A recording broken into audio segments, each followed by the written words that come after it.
which is what the global pandemic really showed me. It showed me who would really stay and who would go during the hardest times of my life. You're going like this. Oh, like this, like this.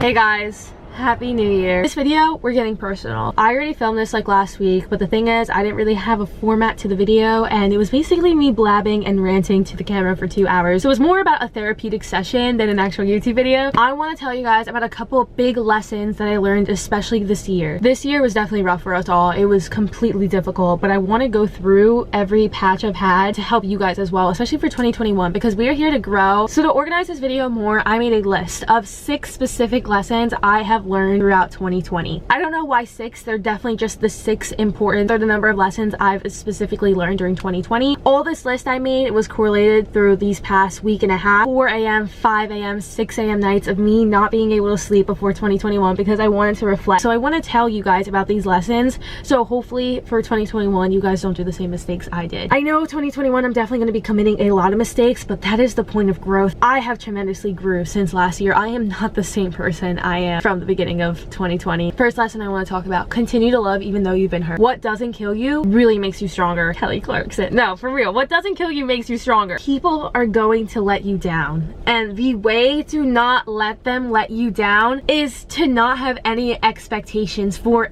anyone, so you don't even disappoint yourself. Do not expect anything from anyone, because the moment that they don't give it to you, you will disappoint yourself and it's going to be miserable. If you've been hurt in 2020, being hurt by someone is inevitable. The goal of people hurting you is to bring you down so you don't shine like you used to shine. They want you to suffer. When someone hurts you and they know they've hurt you, they're really just trying to take away your spark, and you need to show them that you need to bounce back after being hurt. There's nothing you can do to control it. You just have to let your emotions ride with it. Once you feel better, get yourself back up there. You have so much potential that people fear about you, and you should not hide it. 2021, we are cutting out all the toxic people, all the ones who have bad energy, bad aura, everything. We're cutting them off because all they do is bring you down. The people who are hurting you without you knowing are the toxic people, and you have to let them go. For 2021, we're not dealing with that anymore, honey. We need them out of our lives. Dropping them out of your life may hurt even more, even if they're toxic, but it's going to be better on your side. If you decide to drop someone for this new year, do not be afraid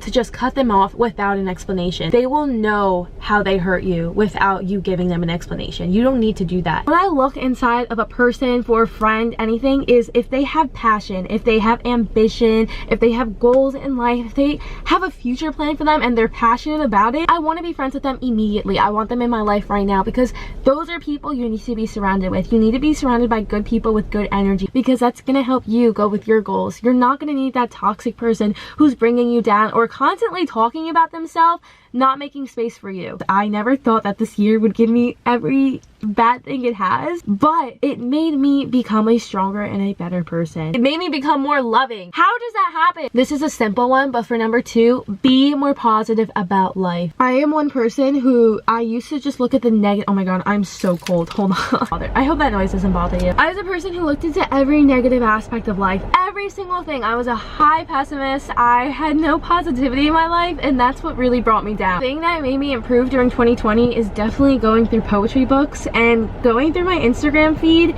my following, and having it full of inspirational quotes. I used to read quotes and poetry about positivity and love, and I would literally look at it and I'm like, this is BS. Like, this is so stupid. But when they're the only thing that you have, it can change your life. They have really helped me get through 2020. I would start off the beginning of the year before Corona not wanting to go out, not wanting to meet any people. I was even anxious to go to the mall because of the amount of people. I was lacking being social so much. I felt like I didn't need it in my life anymore, and it made me become really depressed. Crazy thing at the beginning of the year, that was me. I look at the positive aspect of things, and it makes me feel so much better about life, and it makes me want to keep going. It makes me happy. That brings me to the other thing: stop being so sad. I was so sad 2020. I want to take a moment because we've been through all of us have been through so much, and it's astonishing to be where we are right now. All those days where you had to push through, we made it, and we're here. It really took me the last few months of being so sad to being the happiest I have ever been in my life. 2020 had me driving around, screaming in my car,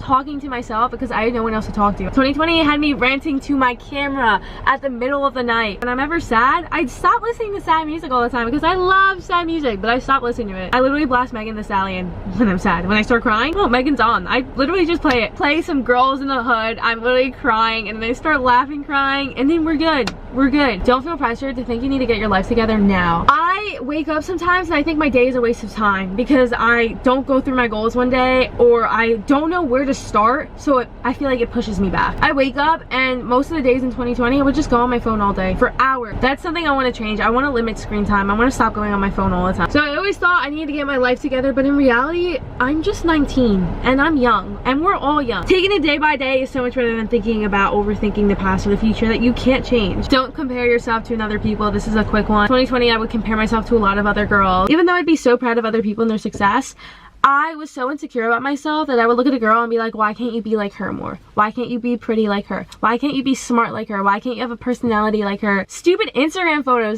that's not even their life. They're taking a picture. I would compare myself to these pictures, and I realized how toxic it was because I spent all this time comparing myself and changing myself and not finding my personality. There has been so many times in 2020 where I logged myself out of Instagram because I kept comparing myself to these people and being addicted to social media because of these beautiful girls you would see on TikTok and Instagram. You need to realize that all these girls in social media are fake and they set unrealistic standards. The next one is you only have yourself, so love yourself. All the people who I thought would be in my life forever ended up leaving.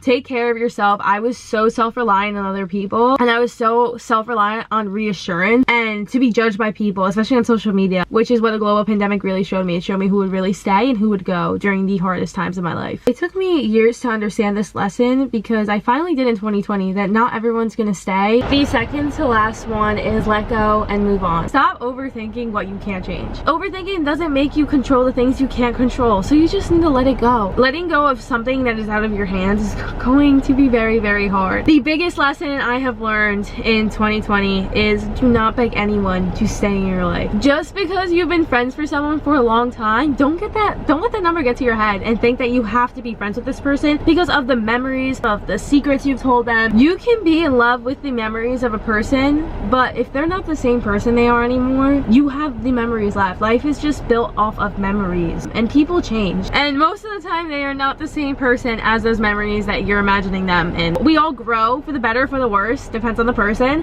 and that chapter's gone for now or for forever. Just be grateful for that chapter. I wrote this in my notes by myself, and I just want to read it to you instead of telling you. Sometimes things in life can be temporary, and it's the lessons they bring for you when you grow up. If they decide to leave your life and not treat you the way you're supposed to be treated, don't force them to stay and change, because chances are they're not. So that's basically it. I'm so truly happy with the lessons 2020 has given me. Definitely take care of your loved ones and tell them you love them and take care of them because you never know what could happen. I'm just gonna continue to learn to love and live a little bit more, and I hope you guys do too, because that's the whole point of life. I hope you guys had a great New Year's Eve. I really appreciate you guys for watching. Make sure to subscribe if you're new. I know this was a little boring talk, but I hope it did inspire you guys because I want to focus on positivity on my channel. So thank you guys so much for listening if you did. Bye.